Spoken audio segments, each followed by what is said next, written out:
What is up, YouTube? It is Mr. Egoting, aka your future father, and I got another Modern Warfare 3 gameplay. It's been a while since I've done a Modern Warfare 3 gameplay. Let me turn that down. Apparently this is a theater mode. Very good game, very high KD. Most kills I've gotten so far, it's 68 and 9 gameplay. It's kind of old, but I thought I'd use it since it was very good. And as you can tell by the title, this is a UFC 140 predictions. The last predictions video I did was UFC 137. And the reason I skipped 138 and 139 was because, 139 was actually a very, very good card. But I just didn't feel like they would make that good of a prediction video. Or the fact that I was just too lazy to do it. So UFC 140, this was, I think, one of the best cards of the year. UFC has been really up in their game since they've hit the mainstream on Fox. 139 was a very good card. 140 is going to be a good card. And starting off on the main card, the very first fight is Mark Hominick and the Korean zombie Chang Jung Sung. I believe that's how you say his name. Hominick was on a fight win streak until that was broken by Jose Aldo in the featherweight championship fight. He actually looked pretty good in that fight. Besides the big hematoma on his forehead, he looked good other than that. He's a very good fighter, with his cardio. He has very good cardio. You see, he didn't really get gassed in that Jose Aldo fight. Actually, in the fifth round, he won that fight, that round very handily, maybe a 10-8 round. It's just that he didn't have enough stamina to put Jose away, which was very unfortunate for him, because I think if he had, he would have put Jose away and maybe got the title. And moving on to the Korean zombie, he has 1-2 in his last 3 fights, but his last fight was submission of the year for 2011. It was the twister that he got on Leonard Garcia, where he avenged his WEC loss, where he got a split decision loss to Leonard Garcia, which was actually fight of the year. So he's gotten fight of the year and submission of the year. So straight off the bat, when I see that, he looks like he comes to fight. I've actually never seen him fight, but I know a lot of people have talked about him, so I know he's a good fighter. And if you do some MMA math, which I never works, but you kind of have to incorporate it because it's just such a big deal. Hominick TKO'd George Roop, and George Roop KO'd the Korean zombie. So if you got to incorporate that into your prediction, I mean, it might not make sense, but it's just, it's kind of one of those things. And with that being said, in this fight, I'm going to take Mark Hominick. The Korean zombie, he's a good fighter. Every fighter is good in the UFC, but I just think Mark Hominick's on another level. He's top 5 featherweights in the world. Korean zombie, he's not on his level, so I'm going to take Mark Hominick in that fight. I think his striking is too fast for the Korean zombie, so I'm going to say, I don't know actually. Round 2 or 3 TKO, or he's going to get the UD. Or the Korean zombie could pull off a twister again. I could actually see him pulling off a random, flying arm triangle.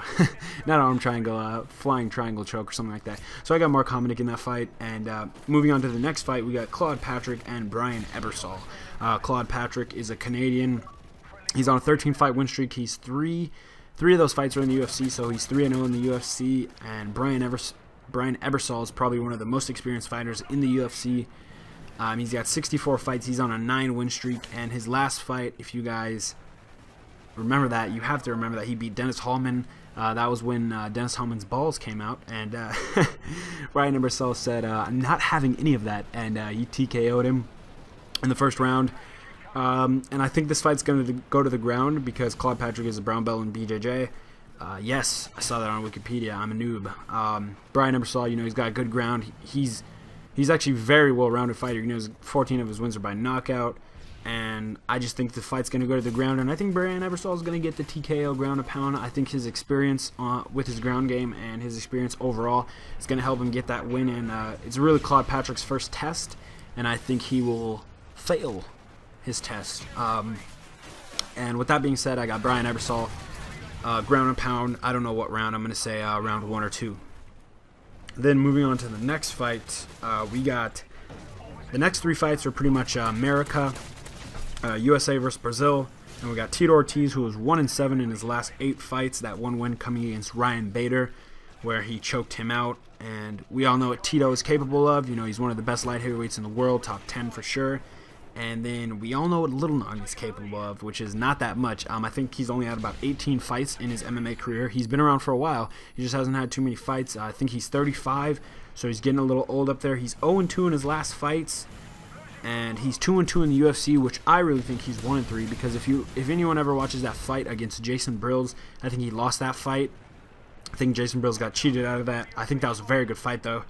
Very good submission fight. I think Jason Brills got that, though. With that being said, I don't think Little Nog is in the same range, on the same level as Tito.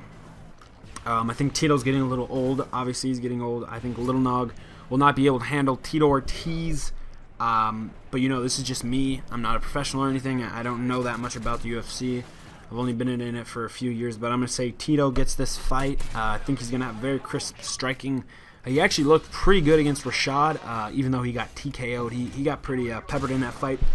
But he actually did have a guillotine locked in. And being a big Rashad Evans fan, Rashad Evans is, I mean, he only has one loss, but I could just see him definitely losing that way. So I think Tito is, you know, he did a new training camp and he's ready to go. He's not going to go for another title run, but I think he's going to be around for a few more fights. So I think I got Tito in that fight. I could totally see Lil Nog taking him down to the ground and then Tito just reversing or something and getting a ground and pound. So I'm going to go UD or TKO in all the rounds. So a TKO or a UD. This fight can end at any time. The next fight, pretty much all these fighters on this card need no introduction. And this one, to say the least, needs no introduction. We got Frank Mir against Big Nog. This is the rematch. Frank Mir on the first fight. I believe it was the first or second round KO victory. Frank Mir's on a 2-fight win streak, which is actually not saying much because it's in the UFC heavyweight division, and the UFC heavyweight division is not that good. It's obviously the best in the world, but the heavyweights are on a little downturn. They've been on a downturn for a while now. Not very competitive division, although it is competitive. His last two fights were Crow Cop, which obviously we all know Crow Cop was getting old, and that was probably one of the worst fights ever, and Roy Nelson. And he couldn't finish Roy Nelson, and which is sad because Roy Nelson's cardio is horrible, but he probably has one of the best chins in the UFC. So with that being said, it was still a decent fight, I guess. But Frank Mir, you know, ever since that Big Nog fight, you know, he looked very good. He looked in really good shape. He's added on a lot of muscle mass. He's getting up there with Brock Lesnar and Shane Carwin. He'll never be as big as Brock, but he's a very big man, no homo. And then Big Nog, we all know his last fight was in Brazil. We all know he KO'd Brandon Schwab, making Brandon Schwab go on the skates. He knocked him out in that fight, and this fight is honestly really a toss-up for me. You know, Frank Mir, like I've said, he's only 2-fight win streak, but those are coming against Crow Cop and Roy Nelson. And he's got very crisp striking. His BJJ is always on point. Rodrigo, obviously, he trains Anderson Silva in BJJ. He trains Junior Santos in BJJ. So this guy is one of the top Brazilian Jiu-Jitsu practitioners in MMA. Probably top 5, I'd have to say. Top 3, I don't know who else is up there. But with that being said, this fight is still a toss-up. I have no clue who's going to win this fight. I really don't know. I can't even say. If I was a betting man, I think the bets would be on... The edge would probably be Frank Mir, just for the simple fact that he's on a 2-fight win streak and he's already beaten him. But I honestly can't say. So I'm going to just say that's a toss-up. I'm going to just put that fight as a draw. But that's going to be a good fight. Definitely going to be a good fight, I think that is. And then moving on to the main event, which is probably a horrible main event. This main event really grinded my gears because Dana White said that he needed to deliver a main fight, a main card fight, a big fight for Toronto. And I'm like, all right, well, you already got Frank Mir, you already got Big Nog, you got Little Nog, you got Tito Ortiz, and this was when what's his name, the up and coming Canadian fighter that's gonna be better than GSP was on the card. Oh, I'm so blinking right now. Crap. Roy McDonald, yeah, before he was on the card. And when he was saying that, it was around the time the English fight was about to happen with Chris Lieben and Mark Munoz. I'm like, Chris Lieben and Mark Munoz is going to be your title fight in England, but you're going to stack this card just for Toronto? Just get out of here, Dana White. I mean, it's very cool that he stacked it for Toronto, but I don't agree with it at all.